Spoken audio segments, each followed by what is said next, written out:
What's going on, guys? Welcome back to the Scott in the Shop YouTube channel. You know, today we have a little bit of a surprise for you. We actually bought a project to work on this time. So if you've ever paid attention to the Scott in the Shop YouTube channel name, it actually says woodworking, automotive, and DIY. That's what our logo says.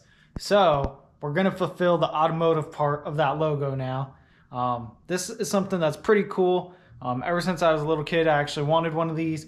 So I bought one. That's a little rough right now. But hopefully, you know, we'll make some progress. It'll be a lot nicer when we're done.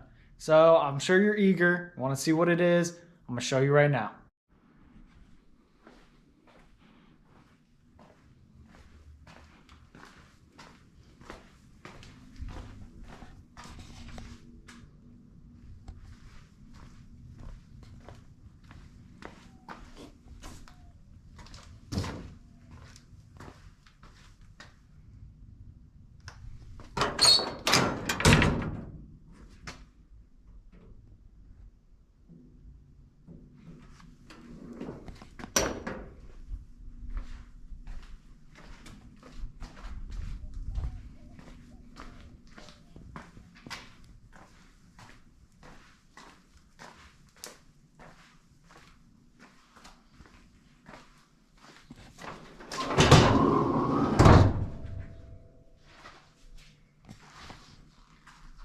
Okay, that's right. Yep. We bought a 1983 Chevy K10.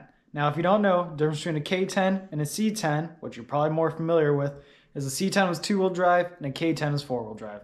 So we have a four-wheel drive K10 here. I've wanted one of these, like I said, ever since I was a kid. So now we finally have one. And you probably saw it in our last video because you guys better be watching all of our videos. We actually ordered this already, and it was sitting in the background. We got a painless wiring kit. I'm not exactly sure what the prior owner did, or what the prior owners did, really. But we know we have a wiring issue. It does run and drive currently, but you know, the lights either stay on all the time or don't come on at all. And you know, just with the age of this, you can see where wires have been spliced over time, you know, where something probably shorted out. So we're gonna go ahead and we're gonna start by pulling all the wiring out of this and redoing everything. That way, you know, we're starting with a good base, and then we can go from there and fix whatever we need to fix. I know we have a leaking transfer case and a leaking rear end. They're pretty slow leaks, but we're going to address that as well. And overall, you know, we're hoping to go for something that looks fairly stock, both a lift kit on it, some bigger wheels and tires, of course. Try to make a modern looking 1983 K10, you know. We want it to be reliable. The prior owner said that the motor and the transmission were both rebuilt. And it does run pretty good, you know. Running wise, it actually does great. We drove it 45 minutes home and it had no issues. So we're going to go through, we're going to get started on this. We're going to start pulling it apart, pull the interior out of this, and then we'll start pulling some wiring out and we'll get going.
All right, what's going on, guys? So I think we're doing pretty good so far. We got the interior taken out of this thing. We got our whole front end disassembled. You saw me take off the rear tail lights. Now we're at the point where we're going to start tearing out all the old wiring. You can see I got my painless wiring harness here. We're going to rip out every single bit of old wiring that's on this thing. And we're going to replace it with this harness. I've never done wiring before, so it's going to be a learning curve for me. But I figure, if you guys can watch me do it and I have no prior experience, then you can do it too.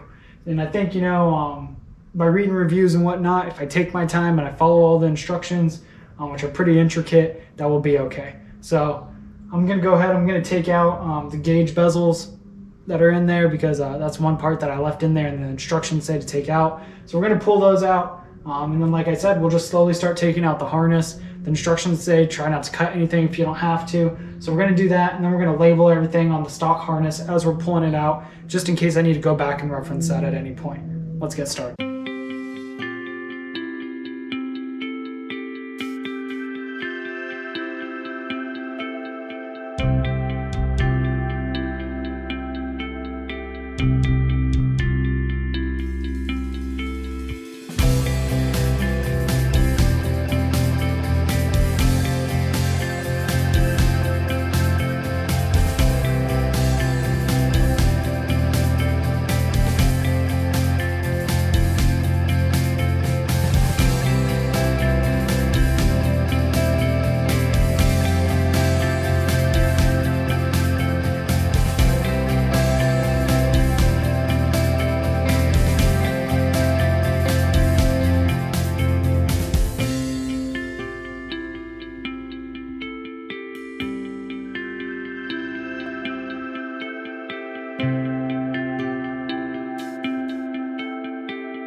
guys, well that's going to wrap up our project for today. I think we did a great job. You know, we got the whole truck disassembled, started pulling out the wiring. The only thing we really need to do now is finish pulling out the wiring from under the hood, and then anything that's running underneath, you know, like all of our wires that run back to our tail lights, to our fuel tanks and whatnot.